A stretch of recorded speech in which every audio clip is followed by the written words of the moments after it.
Join UF Hall of Famer and 14-year NFL vet Shane Matthews every weekday as he brings you all you need to know about your Florida Gators, including news, analysis, and opinions with some of the biggest names in sports.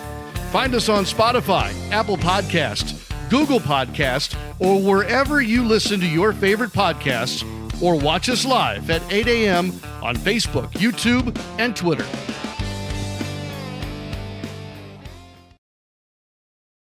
Good morning. It's a live edition, a Tuesday edition of PodUp with Matthews in the morning from the International Diamond Center Studios, family owned and operated with the largest selection of natural diamond jewelry, the only diamond and jewelry partner of the Florida Gators. Today's program will consist of JC, Johnny Cornell, the 24/7 Sports. I got a lot to talk about today, folks. Well, let's just go to JC and see what he has to say. JC on the Titan & More Hotline, courtesy of Comfort Temp. What I will tell you, JC, this morning, hope you had a good long weekend. Okay, thank you. So do you. Your school ain't got no sports going on right now. What? We got a lot still going on. They got Well, they got baseball. I'm sorry, they got baseball. Yeah. That's it. They got baseball. They ain't playing softball. They're done. They turned their uniforms in. Their golf team turned in their damn golf bag to the rental place. The rental place. The rental place. So if anybody's interested, the men's golf team. My namesake did win the national championship in lacrosse. Oh, that's right. That did after that school. My namesake school did come through there. QB, the golf team and the baseball team are really, and the softball team, so much to look forward to. So I think, first of all, hope everybody had a great Memorial Day, obviously. Very important holiday, also the start of summer. And for me, and we get close to the baseball playoffs, which for me begins the end of the 2024 sports calendar in the way I look at the world.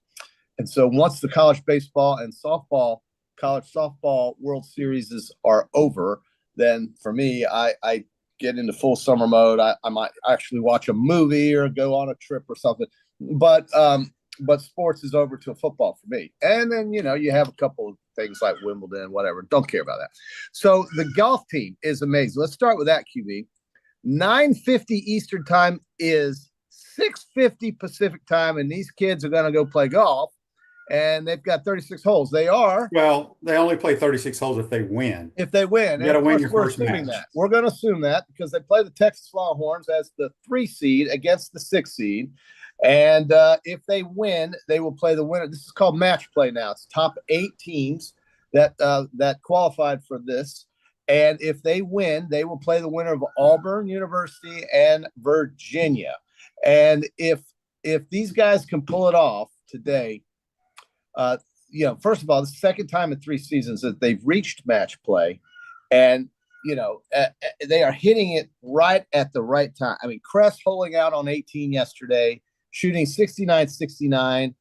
Gilligan, 4 birdies in the last 6 holes. These guys are just hitting it right on the nose at the perfect time, and right now are very hot as the 3 seed. Congrats to the Mississippi golfer who won the individual NCAA championship. And, those kids in Mississippi can play some golf. They can absolutely. Well, he's not from Mississippi, but yeah. But he went there. Well, that's true. He's not, is he? But the majority of our golfers aren't from Florida either. No, they really aren't, are they? So that has to do. That's just like the dumbass announcers. Yeah, talking about there are a lot of people that traveled from Gainesville, Florida, to this regional. No, they didn't. Well, you know what? I would be willing to bet we're going to have a lot of fans up in Conway, South Carolina. But they're not going to be from. I mean, there'll be a handful from Gainesville, but majority are going to be from the Atlanta area. They're going to be from all over the Carolinas. Jacksonville. Yeah. So, anyway, back to golf. Congratulations to Ian Gilligan. Ian Gilligan earned his Korn Ferry Tour card. Yeah. So he is exempt on that tour next year. So yeah, the Gator golf team cranks up today. And here's a stat for you, JC. Oh man. We won the national title 2 years ago. Uh-huh. We also won the SEC tournament. Last year, the Auburn Tigers won the SEC tournament and won the national championship. Oh, you know who won the SEC tournament this year? So if the trend continues, the Mighty Gators. We're looking at another potential national championship. I'm surprised. I didn't know Auburn was so highly ranked in either baseball. They're the best team in America. Yeah, apparently. Well, they're number one. We'll see. Well, they're number one now, but we're going to find out if they're going to be. Well, they've been number one most of the year.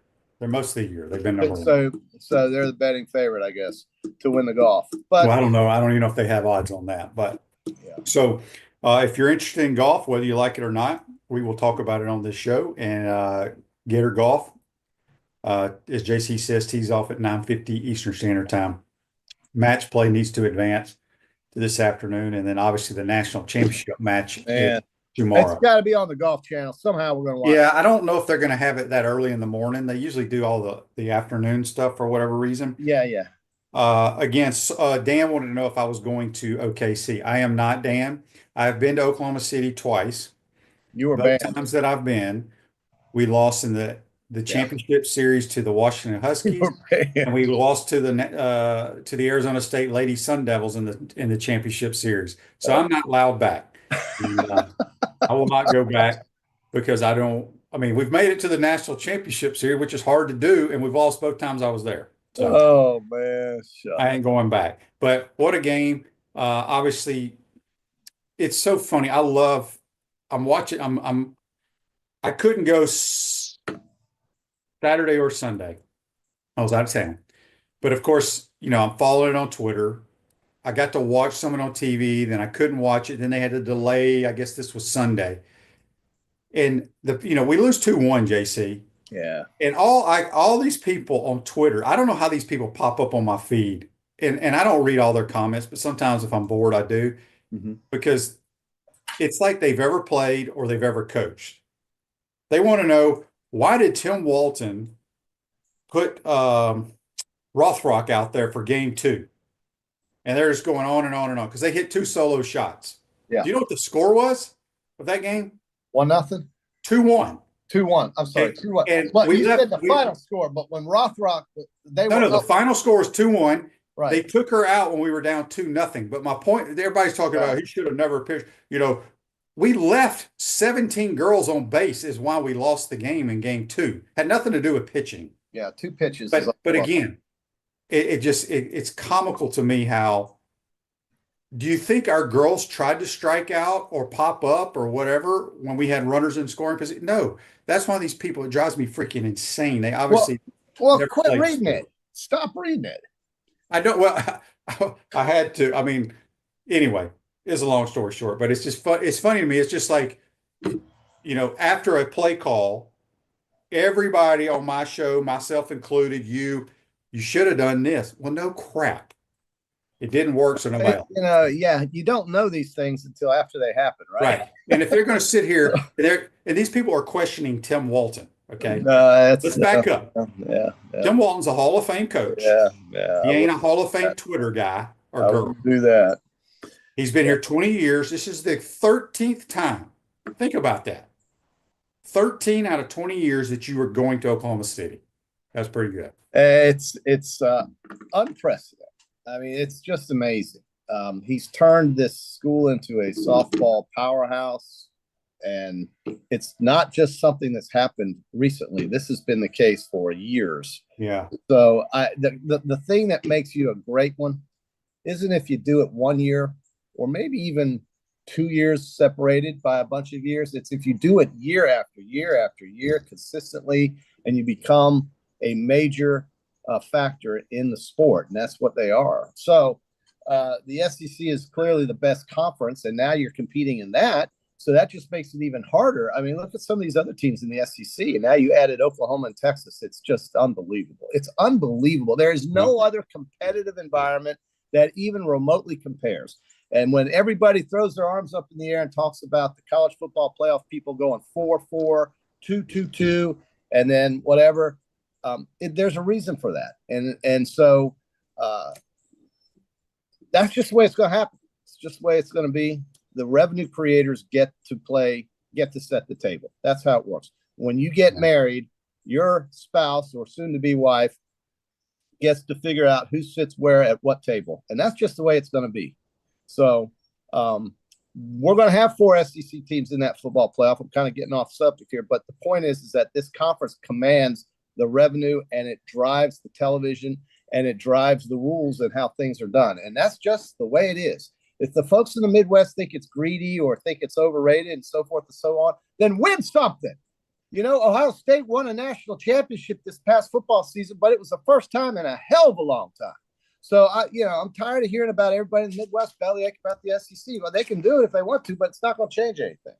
So that's just – and the ACC too. Now, having said that, I watched North Carolina beat Florida State in the baseball on Saturday. Lost money. I took Florida State in that one. North Carolina as a 5 seed should have been a top 4 seed. But North Carolina is a team that I would absolutely consider in the coming out of the ACC for this College World Series thing. I think they're going to get right through their regional and super regional and go straight into Omaha. So that's one of my favorites in the baseball for sure. Ooh, and North Carolina?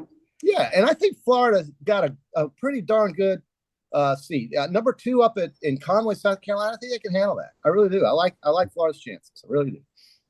31 Ember has this question on YouTube, brought to you by Quality Plumbing. Who has the best chance of winning their championship, golf, softball, or baseball? To me, I think it's definitely golf. Definitely. I would go golf, softball, baseball. I don't think baseball has a chance. Well, I mean, the injuries are a shame. It's just such a shame. But my God, the way they pitched the ball here recently, and I've always said it's all about that. It's good pitching and timely hitting. Well, of course, you got to score runs, no question. But if you don't stay in the game, you never have a chance. And pitching keeps you in the game. So Florida's pitching has, to me, really been the story as to why they've really played hot and run hot in the last part of this season and gotten as a 2 seed with this close. They came this close. Had they beaten Ole Miss in the SEC championship, they would have hosted a regional. I believe that. But they didn't quite get it that done that day against Mississippi. So Mississippi gets to host the regional in Oxford. That's fine. You can go in as a super regional host as a number 2 seed in the regional if one of the top 8 seeds lose. So Florida still has a chance to host a super regional. Not saying it will happen. You're going to need some of those top 8 seeds to lose, but it could happen. And it has happened before. So, don't lose faith, folks. There's still a chance Florida could play a home game here in the postseason, but they got to win this regional up in Conway, South Carolina, against a former College World Series champion in Coastal Carolina. That's a great story, by the way. If you ever want to hear some great stories come out of this college baseball thing every year. It's incredible, some of the stories that come out as the eventual winner of the College World Series. Mississippi is the last team in, the 80th seed or something, winning a national championship. Mississippi State winning the school's first ever national championship. The Gators. You got Oregon State, a powerhouse out west. It's just these schools that come out of nowhere win this College World Series thing, and it's always a super story. Coastal Carolina winning the national championship. Arkansas dropping an infield fly to allow someone else to win the national championship when they clearly could have won it right there by catching a pop-up in the infield. They missed it. The guy dropped the ball in foul territory. Arkansas, Dave Van Horn, they should have had a national championship, and they dropped the ball. That was pop-up. It was just like Bill Buckner. And, that's not the only reason they lost that day, but that was the play that killed them and cost them a national championship. Whenever Meyer wanted to introduce his high-quality tequila to the Gator Nation, he made sure to get it to the HBC and his team at Spurrier's Gridiron Grill and Dorn's Liquors. Go beyond with smooth Los Landeros tequila. I had some tequila this weekend. I mixed it. It was in a high noon can, green label. Lime, tequila, and lime. Greatest thing I just enjoyed that. What a great holiday Memorial Day is. It's one of my favorites. Did you walk around the beach in your beach, JC? I got a brand new Johnny O swimsuit I got from the member guest in Jackson, Mississippi. That Johnny O swimsuit looked pretty darn good. And it's a waist 34, baby. 34-inch waist, all right? So it's not like I'm wearing a parachute bag around my waist anymore. So, and speaking of that, at the beach yesterday at Winn-Dixie, the only grocery store open on Anastasia Island, it would seem, I met Ray, a viewer of our show. Ray, who saw me in the checkout line and said, "Hey, it's JC." I said, "Well, who's this?" You're very famous, JC. On Anastasia Island, Ray, our viewer, he says, "I watch you and Shane religiously." I said, "Well, keep the religion going and bring more to the church, brother." Hell yeah, brother. Joseph says on Facebook Live, brought to you by Mel Law, he hasn't had a chance to read the article that was posted on, I guess it was posted on Facebook Live, but what is Sankey and the SEC all fired up about with the NCAA? Basically, the SEC people are saying that they need to get rid of the NCAA and go off on their own. That's the Cliff Note version. I didn't hear that. Yeah, it's posted on here. I think they put Really? yeah. Get rid of the NCAA? Mm-hmm. I did not hear that. Wow, Sankey has just taken over the world. He really wants to take over the world. Him and Tony Petitti want to completely take over the galaxy. Okay, well, listen, we all know what drives everything. The only conversations we're having, the reason why you even have some of these conversations about golf and the rest of it is because of football. And so that's where the revenue is, and that's why they want 4 automatic qualifiers, and they're going to get it. And then the Southeastern Conference is going to go to 9 conference games, and then we're going to have a scheduling agreement with the Big 10/18. So get ready for that in 26 and beyond. And that doesn't mean we won't play Florida State. Florida still will play Florida State. That's basically the law of the land. But it also means you could slip in a Minnesota Golden Gophers trip, or a possible trip to Champaign-Urbana, or a trip to Happy Valley. And it also could mean that Michigan comes rolling down here in September. Think about that. Those kids will melt. So it would be it's going to be very interesting. They're not ruining college football. They're just restructuring it. That's what all good businesses do. And they're making billions and billions of dollars, and more people are watching than ever. So anytime you hear somebody tell me that college football is being ruined from the inside out, don't believe it. It's a lie. They are doing just fine. Josh from Mississippi says, good morning on the Titan and More text line. Have you gotten your read and reaction preseason Gators football magazine yet? I have not. I've never gotten that. I honestly don't read a lot of the preseason magazines. I know JC likes to read them, so I've not gotten that. This is from Daryl on the Titan and More text line. Speaking of fans traveling, I think the older I get, the less I want to go to away football games. No doubt. Yeah. Thought about going to Ole Miss, but afraid 11:30 a.m. kickoff. It's going to ruin it. Got to get tickets for my son to go to LSU. Yeah, this 11 o'clock nonsense and this big noon stuff that Fox is shoving down our throats, it's mostly in the Big Ten, but it does affect some of the schools that we love, like the SEC schools. And Ohio State is playing Texas, and that game has been scheduled for 11 a.m. Central Time, noon Eastern. And the people in Columbus are just furious about it. The athletic director is furious about it. And there's really nothing you can do because the TV controls it all. The only thing it can do is just making it an empty stadium, and that's not going to happen. People are still going to go. But think about this, JC. They love it, but they hate it. Back in my day, you usually played at 1 o'clock every day. 1 o'clock. 1 o'clock. When I would go with my father to Florida Field, home of the Fighting Gators, where they had blue walls instead of orange ones, it was a 1 o'clock tea time. This is Otis Boggs. Welcome to Florida Field for today's afternoon kickoff between the Auburn Tigers and the Florida Gators. Remember those days when we used to play the Auburn Tigers?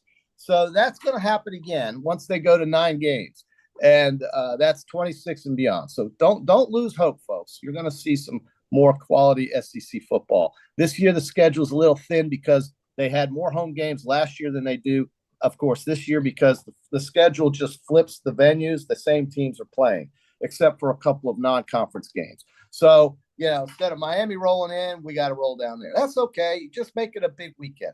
But I agree with the sentiment about traveling.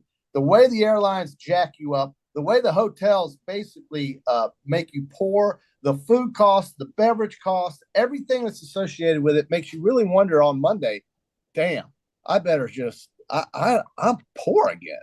So it's true, and it's too bad because it does kind of take away a little bit from it all, because traveling is so much fun. But the 11:15 tea time kickoff is it takes away so much of the experience. I'm sorry. Terrible. I know the media loves it. Don't care about the media.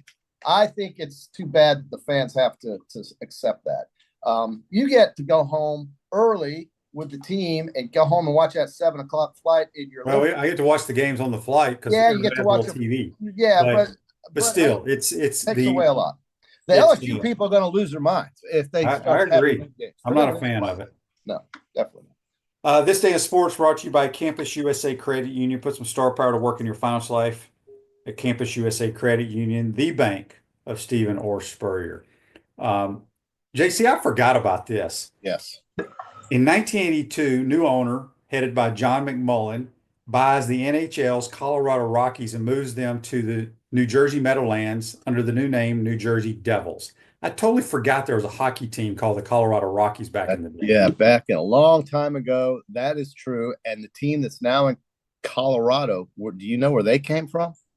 The Avalanche came from It'll blow your mind. the Nordiques, That's correct. And that is where? Quebec. That is correct. Very good, QB. Very good. And that's the Avalanche won a couple cups actually. So that But I mean, the baseball team. I mean, I never even thought about this until I read that this morning. The Rockies, yeah. The baseball team didn't want to be creative and come up with their own name. No, and the colors are horrible, purple and black. It's blech. But they did win a game over the weekend against the Yankees. They beat them. They won 1 out of 3. They are on pace to win something like 28 games this year. It is nothing short of just purely pathetic. Speaking of baseball, the Gators come in. This is some value for you folks. If you would have a DraftKings app or a Circa app or something that was available in the state of Florida, you would be able to get better odds. But at Hard Rock, which you can bet on here in Florida, you can find the Florida Fighting Gators at plus 2,500 to win the College World Series. They will not give you, for some reason, super regional and regional odds. Those markets are just not there at the Hard Rock, but they do give you a College World Series winner market. Florida State plus 2,500 and Coastal Carolina plus 2,500. They are much higher in other books, but in the Hard Rock book, you can do 25-1 on the Gators to win the College World Series. So you put $10 down there and you win quite a bit. So let's see what happens. And if you don't like Florida, you get a choice of all the SEC teams are all the favorite. Arkansas, Auburn, Mississippi, Tennessee, and Vanderbilt. Man, Vanderbilt's come out of nowhere to really become just an absolute powerhouse, #1 overall seed. When they came to Gainesville, I had no idea they were as good as they are now, or were going to be as good. And they were kind of middle of the pack in the SEC when they came to Gainesville and beat the Gators. But now they turned out to be the #1 seed in baseball. But they do not have the shortest odds. So that would be some value for you if you wanted to look at throwing a few bucks on Vanderbilt. They can pitch. Tim Corbin's been there, done that. He's won it twice. Is that right? I think he has won it twice. So in baseball futures, Arkansas is the favorite at plus 475. That means you win $47.50 for a $10 bet. LSU is plus 550. Tennessee 700. Vandy 700. There you go. 7-1, 1 seed. Georgia is 10-1. And then there's my Tar Heels at 10-1 out of the ACC. But then you get Texas and Auburn at 1750, and the Oregon Ducks come in. Florida State is plus 2,500 with the Fighting Florida Gators at plus 2,500. So there you go, 25-1 odds on the Gators. I wanted to give a shout out to, look, Ole Miss has Ole Miss is like my second school. I think everybody knows that, watches this program. They've had a phenomenal year sporting wise. They're going to their first ever College Women's World Series. They upset Arkansas, who's the 4 seed in Fayetteville, and then their individual guy wins the golf event yesterday. So pretty amazing. And then Ole Miss turned it on late in baseball, and they're hosting basketball. Look what Beard did in basketball. They were this close to the Elite 8, right? They got to the Sweet 16. So you're right. The school up there in Oxford, little old tiny Oxford, which is growing like a weed, by the way. I hope we do get a chance to go up there and enjoy football in the afternoon. But even if you just go up there to watch the 11 a.m. game, the place is worth visiting if you've never been. And, you can fly into Memphis. That's the best way to get there, in my opinion. And then just drive south about an hour and a half or an hour or so. It's not that far. It really isn't. And there's casinos in Tunica and golf courses in Tunica. You can go out there and throw some blackjack and some roulette. You can play like an American person should be able to play. And then you can go to the football game in Oxford, which is very close to Tunica, northwestern Mississippi, the great state of Mississippi.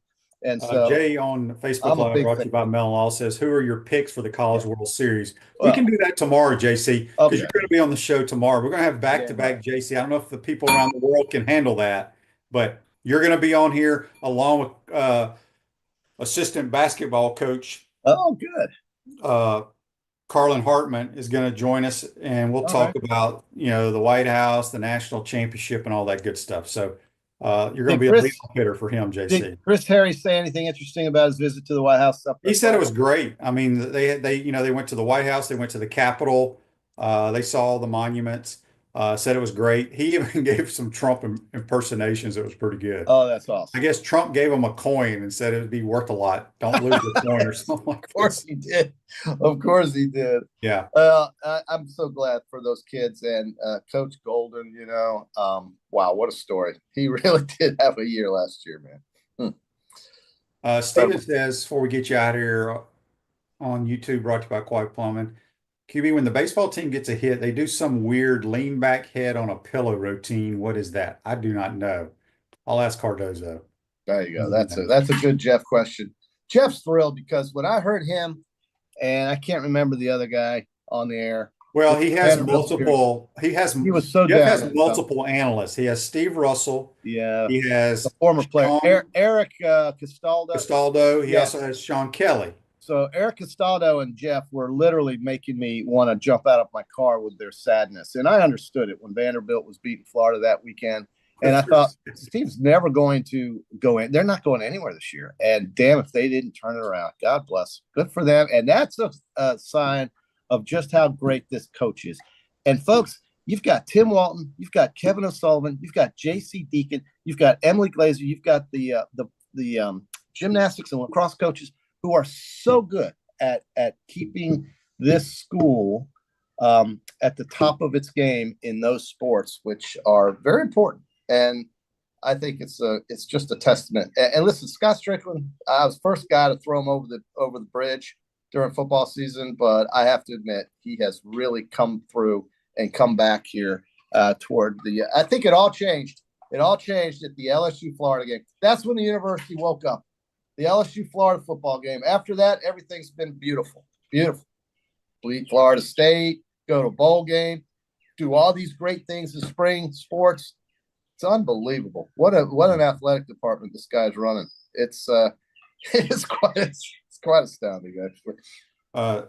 Larry on the Titan MR text line says, Shane, what time do the Gator softball team play on Thursday, and what are the keys to them advancing? Well, it's simple. Well, they have the first game, the noon game, which is 11 a.m. out there in OKC. They'll be playing Texas, and then the winner of that is probably going to get Oklahoma. So even though Texas, look, it comes down to pitching. Yeah, absolutely. But even though I wanted to mention this, the Tennessee girl, she's 6'1", 6'2". Yeah. I was flipping through the channels the other day in their regional. She threw a ball 79 miles an hour, which is equivalent to 111 in baseball. How about the catcher who has to catch that? Oh. How about the girl that catches that ball? We always talk about the pitcher, but somebody's got to put an end to that pitch, and that's got to be tight.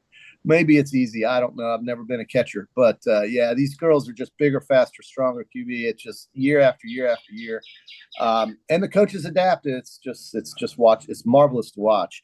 Even though they're playing Texas, and I know Texas is an SEC school, but doesn't it still feel like they're still Big 12-ish in a little bit? Playing Texas, conference opponent. Well, yeah, they are, but they're Texas. There's 5 SEC teams there out of 8. Yeah, I know. I mean, we're taking over. Like I said, he wants to take over the Galaxy, just Death Starring throughout. And good for. Hey, we live in the right spot, baby. We really do. I'm so happy Texas and Oklahoma are in this conference. It just brings together so much a part of the country that needs to be in the SEC. The people in Texas are starving for good sports, and they're getting it in this conference. They love seeing Georgia come to Austin, Florida come to Austin, Alabama goes to Austin. They love that. It's so much more fun than watching Oklahoma State, West Virginia, Iowa State. So it's really tremendous. I go to Texas quite a bit. That's what they tell me. JC, before we get you out of here, give us a Peachland Dental pick for the Pacers-Knicks tonight. Okay, so very happy about the Knicks because I've got a series bet with them. Need them to win either 4-2 or 4-3, but I need the series to go over 5.5. So I need the Knicks, but I think it's Indiana tonight. I took Indiana the last time they gave me a pick. It's hard for me to see the Knicks winning 2 in Indianapolis. I hope it happens, though. But if I were going to bet it, I'm not sure I am. I probably won't, actually, unless I do an in-game play. If I were just going to sit off the top, it would probably be Indiana, and I'd buy that 2.5 down to 2. But in these games, I like to play them while it's going on, while they're live. And if you can get the Knicks, like the Knicks were down 20 points in the last game, you could bet them getting 18 points or 17 or 16 or 15 points. That's the play you make when one of these teams is down. And sure enough, Karl Anthony Towns woke up and decided to play, and the Knicks came back and won that game. And if they win in game 4 tonight, this is going to go 6 guaranteed. I'll hit the over 5.5 and maybe even 7. So we'll see. But I think the Pacers tonight are pretty safe at home. I would take them. All right, that's JC. Join us on the Titan More Hotline, courtesy of Comfort Temp. Quick timeout. We come back. We'll be joined by Graham Hall.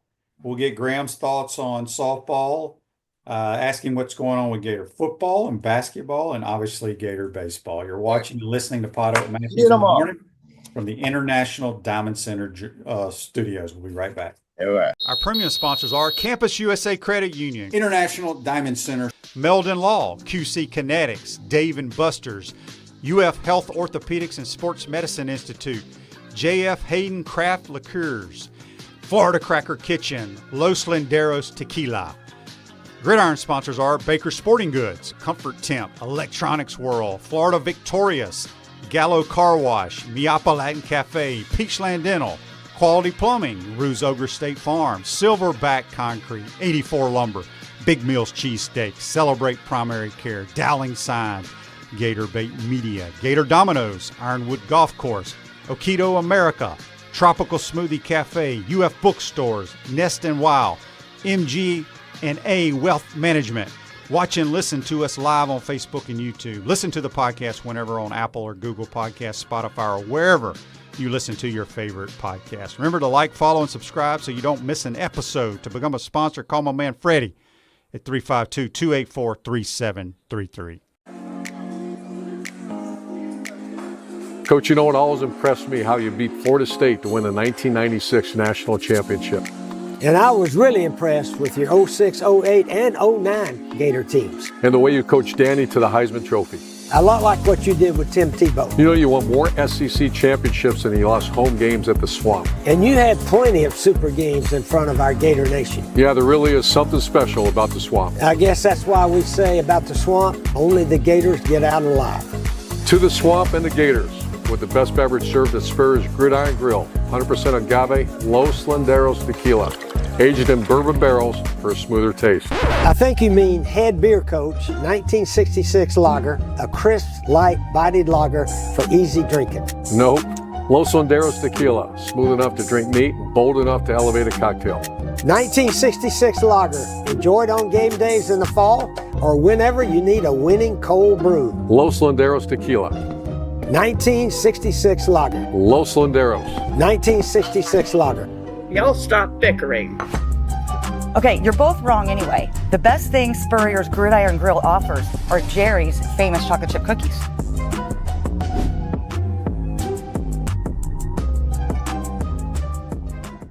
No, growing up in Gainesville, definitely different, you know, especially having the University of Florida there. It was basically like a dream of everybody's, you know, growing up to just have an opportunity to play at the University of Florida. So everybody doesn't have that, you know, the opportunity to do so. So I just feel like me being able to give back to the city that helped me, you know, become the player and the person I am today. It's like, why not just go back and give back? You just become a great person, you know, not just a great athlete or not just a great, you know, teacher or anything, just a great person in general, you know, having those attributes and those type of characteristics just help people just become better people. So that's what I'm trying to do, help the youth just become great. What's up, everyone? I'm Mike Pouncey, and this is my twin brother, Marquise Pouncey, and this is Life After Football. Let's go.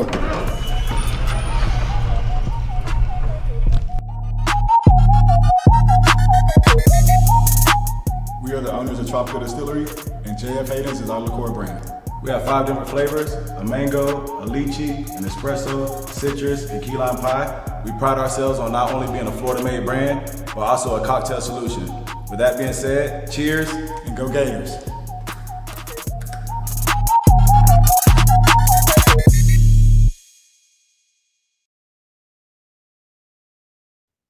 Welcome back to the International Diamond Center studios. Florida Crackers, the brand for original Floridians. Great food and southern hospitality in the center of the universe, Brooksville, Florida. That's floridacracker.com. Back to the Titan More Hotline, courtesy of Comfort 10. We're joined by a good friend of the program for 24/7 Sports, Graham Hall. What's up, Graham? Can't complain, man. It's a good time of year. Absolutely. Saw you out there on the golf course yesterday. For those who don't know, Shane's a heck of a golfer, man. I could use some pointers from him. But, man, it's good to be here. A lot going on always in Gainesville. This is a great time of year. Yeah, no doubt. Before we jump into the different sports, I failed to mention this. I totally forgot. This week are the SEC meetings in Destin. Tell us what's going on there and what I think Billy speaks today at some point, right?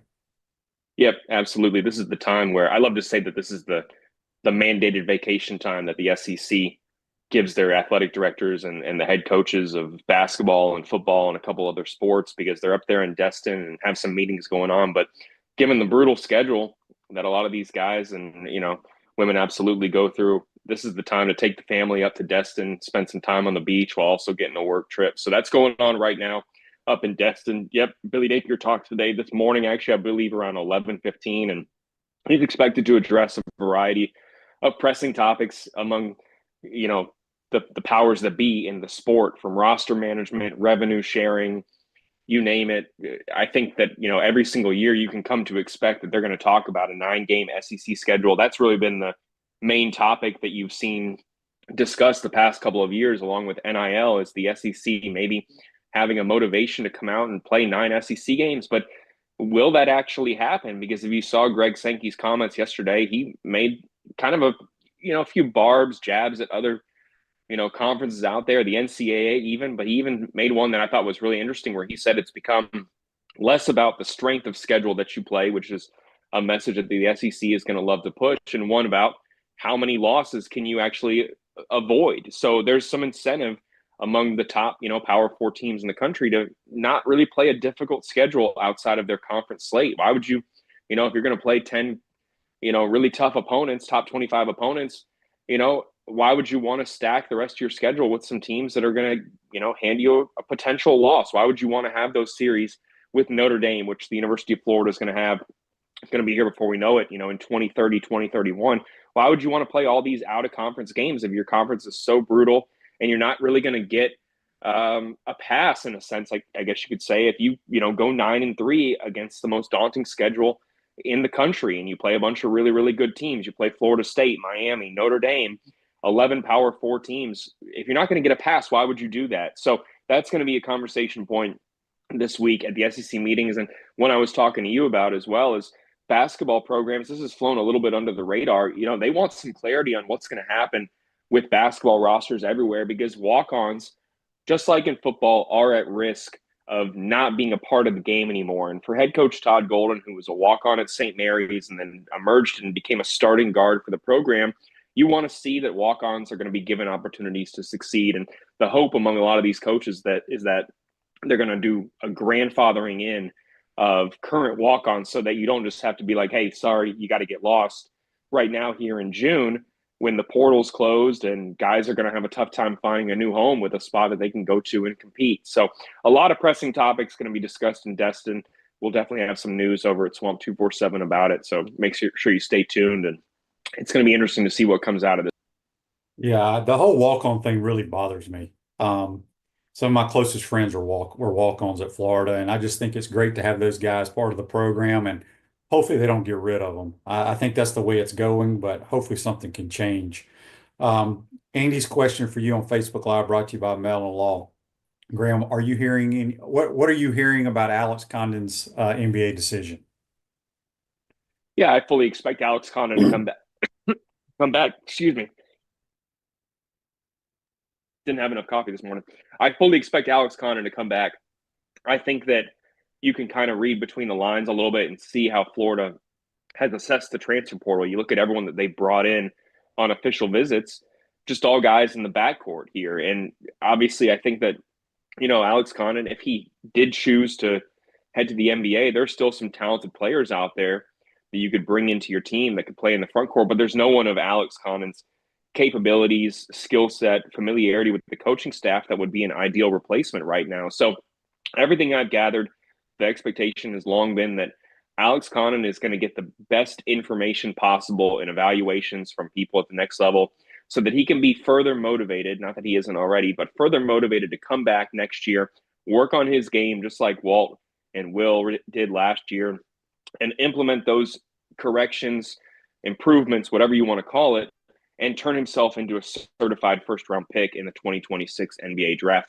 I expect we could get off this podcast today, man, and you could see an announcement. I believe an announcement will come today. I don't think he's going to wait until tomorrow, May 28th. He has until midnight tomorrow to make a decision on his collegiate future. So we're looking at under 36 hours right here. I think that you're going to see something today, and I think that Florida is going to be well positioned to be reloaded. I'll have a column coming out at Swamp 247 discussing how I think that this team is absolutely prepared. There are some questions, but prepared for a chance to compete for a back-to-back national championship. I think that the way that they've reloaded has been really, really impressive. I love the Fland and Lee backcourt. And if you bring back your entire front court, you obviously got Tommy coming back, Micah coming back already. And to get Ruben, and if they get Alex Condon here, I think that this team is going to be an absolute top 5 team in the country with one of the best young head coaches in the game. And, I would not bet against them whatsoever. So I expect to see an announcement from Alex Condon imminently in the near future. I think today would be a good way to predict it, just given what I've heard. He's concluded his workouts with individual teams, had several recently here. The Atlanta Hawks were a team that brought him in for a workout. So I do think that he's going to come back to Florida. I think you can make that assumption based on some of the projections for him and also how Florida's coaching staff has navigated the transfer portal, not really looking at other front court options. Text here on the Titan Mark text line, switching gears from James. He says, Graham, do you like the draw that Florida got at Coastal Carolina, and will Kobe Shelton be back in the lineup? I love the draw that Florida got. I think that you look at this, and this is the best case scenario other than hosting, obviously. It's a little sad to me that for the second straight year, Condon Family Ballpark is not going to be used for a regional, because one of the best ballparks in the country here, and, a chance to see this Florida team at home, I think it's just a great opportunity. I do think that you look at the draw, though, I think Coastal Carolina is definitely a competitive team, absolutely, here in the comfort of their own ballpark. But I don't know if anyone wants to face this Florida team right now, especially to answer the second part of the question, if they can get Kobe Shelton back in the next couple of days. He had a little bit of a tricky injury. There was initially hope that he would be available for the SEC tournament. I think that Florida had done enough in the weeks leading up to the SEC tournament to not have to rush anyone back or think that they had to, win a couple of games here to even cement themselves in a regional. What they did against Texas and Alabama, winning 6 straight SEC series, made it so that they were comfortably in the field of the NCAA tournament. So give him a little bit of extra time to heal up. I think that was a wise move by Florida's medical staff and Kevin O'Sullivan here. And the hope is that when they open play on Friday against East Carolina, that Colby's going to be back out there. So I do think that you're going to see a return for him in the near future. I think that Friday is very, very likely, even though, a tricky injury there. It was in a cast not too long ago. So I do expect Colby to make his return, but we will have to see. That's kind of a little bit of a tricky injury, and we haven't heard too much. Kevin O'Sullivan does a really good job at protecting his players and their health status. So we don't know if he's had a setback, but from everything I've heard, I would expect Colby to be out there on Friday if I did make my best guess. Yeah, and they're Friday at noon, correct? Yep. Okay. And take work off. You guys can take Monday off and Friday off, tune into that game. That's right. And then the winner of that regional plays which winner? The Auburn regional, which I think that's part of the fantastic draw for Florida. You look at that Auburn regional, I think that Auburn probably had the easiest regional to come out of, being quite honest. I mean, no offense to Stetson. I don't know if anyone saw that controversy between Stetson and Florida Gulf Coast earlier this weekend. They couldn't finish the ASUN tournament, but Stetson gets in at 40-20. Auburn most likely gets out of that regional, but of the regional host sites you'd want to face, I think Auburn will be probably in the top 2-3 teams right now that you'd want to face. So for Florida, that's a really, really good draw. I think that they have a really good chance of making it to a super regional. Obviously a lot to take care of before then, but I think that the draw, you can't complain about it whatsoever. The only gripe you have is that you're not a host site, but this is the second best option in my opinion. Yeah, I agree with that. Switching gears a little bit, softball. Do you like their matchup against Texas Thursday, which is another noon game? Yeah, it's a daunting one. This is the case that you should make. for making sure that you have two TVs with softball and baseball going on. You can't be a one TV household like this in my mind. So I do think that it measures up well for Florida. I do think that Texas is a powerful team. They have fantastic pitching. Hard to find an issue with them. Really good defensive team as well. But I think this Florida team, I've said it all season long, I would not want to face them at any point in the season. Just the power and the depth that they have throughout the lineup, the way that Keegan's pitching right now. Taylor Shoemaker is one of the best freshmen that we've seen come through this program in recent history. And that is saying quite a lot given the talent that Tim Walton consistently brings to Gainesville. This is a team that, is just as impressive as they come. Texas is obviously a daunting team, but I think that Florida has to like that matchup here. So I'm really interested to see how it all shakes out on Thursday. This is a team that historically has done a really, really good job in Oklahoma City. So I think that for Florida, they got to really like this matchup. And for the SEC being, the most powerful conference in all of softball, this is just a further reminder that, even if you go 500 in this conference, you were one of the best teams in the country. And I think that Florida and Texas have both proved that all season long. The Pouncey Twins provide all of Gator Nation with the highest quality liqueurs made by J.F. Hayden Craft Liqueurs. Find your favorite flavors at Spurrier's Gridiron Grill. A few more minutes with Graham Hall from 24/7 Sports. Graham, this question from Daryl on the YouTube brought to you by Quality Plumbing. Good morning. At one point, there was one more foreign player that was considering Florida. Is he still an option? He could be. I think that Florida, based on talking with Todd Golden last week, is not going to rush a decision to add a 13th player to the roster. Like I said at the beginning, I think that they maybe want a little bit of clarity on what is going to happen with roster limits. I mean, if you get out of this week and you expect that they're not going to grandfather in walk-ons, I mean, wouldn't you probably want that 13th one of those scholarship spots? You got 3 more to go to some of your walk-ons in your program. I would think so in my mind, rather than bringing in an international player. I think that, if you're bringing in an international player who can maybe fill out the end of your bench, but you're losing guys who are critical to the program in terms of just what they bring to the locker room, how well liked they are, everything else that they do, and the fact that they've been here for the past couple of years and have definitely earned a spot, are more familiar with the coaching staff. Would you want to lose a guy like Olivier Rioux or Cooper Josephsberg or Kevin Pasmino, guys who are part of the national championship team and really helped the locker room, and Florida knows what they're getting by putting those guys on scholarship and bringing them back? I think that absolutely that's a tough decision to make. I think that no one wants to lose Olivier Rioux over taking in another, no offense, maybe an unproven commodity from the international level who you don't know how their game is going to translate to the collegiate game. So many changes and things that you have to work on, team defense, improving physically. If you had someone already in your program on the trajectory that you want them to be on, I think that's more of a sure thing in a sense. So I think that they're not going to rush it. I think that you're going to absolutely get a little bit more clarity after this week, and Florida's going to take its time finding someone who is comfortable being that 13th piece on the bench, can spend the year developing once again. And whether that's Ryu or someone new who comes in because they're allowed to keep the walk-ons within the program for another year, I think kind of remains to be seen. But to answer the question, they definitely are still looking at some international players. I know there were some names out there. I'm going to butcher one of them, Heister, and, Fabian Flores. I don't think Fabian Flores, I don't know. His contract at Monaco is it's quite interesting. I hope it's Monaco. Maybe it's Morocco or something like that.